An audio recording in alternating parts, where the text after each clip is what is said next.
पुण्यामधल्या एका रिक्षा चालकाने सावित्रीबाई फुले विद्यापीठाची बनावट डिग्री मिळवण्याचा प्रयत्न केला। त्यासाठी महेश कदम नावाच्या रिक्षा चालकाने विद्यापीठातील वित्त आणि सेवा विभागातील अधिकारी रमेश मुखेकर यांच्याशी संपर्क साधला होता असा दावा केला। महेश मुखेकरने 3 लाख रुपयांच्या बदल्यात आपल्या मुलाला बीकॉमची बनावट डिग्री देण्याचं कबूल केलं। मात्र 1.5 लाख रुपयांवर व्यवहार ठरला होता असं रिक्षा चालक महेश कदम यांचा दावा आहे। सावित्रीबाई फुले पुणे विद्यापीठ प्रशासनाने मात्र विद्यापीठातील कोणी कर्मचारी बनावट डिग्री प्रकरणात सहभागी आहे का याची चौकशी केली जाते आहे असं समजलं म्हटलेलं आहे।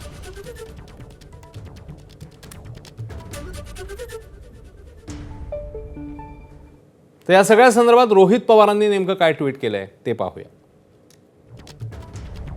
या ट्विटमध्ये रोहित पवार म्हणतात, ऑक्सफोर्ड ऑफ द ईस्ट अशी ओळख असलेल्या आणि शिक्षणाचं माहेरघर असलेल्या पुणे विद्यापीठात बोगस पदवी देण्याचं दुकानच काही कर्मचाऱ्यांनी थाटल्याची बातमी ही धक्कादायक आहे। पुणे विद्यापीठात 3 लाखात बोगस डिग्री मिळत असेल तर विद्यापीठाच्या लौकिकाला काळीमा लागतोच। सावित्रीबाई फुले यांच्या नावाचाही हा अवमान आहे। या प्रकरणाची सखोल चौकशी करून कारवाई व्हायला हवी।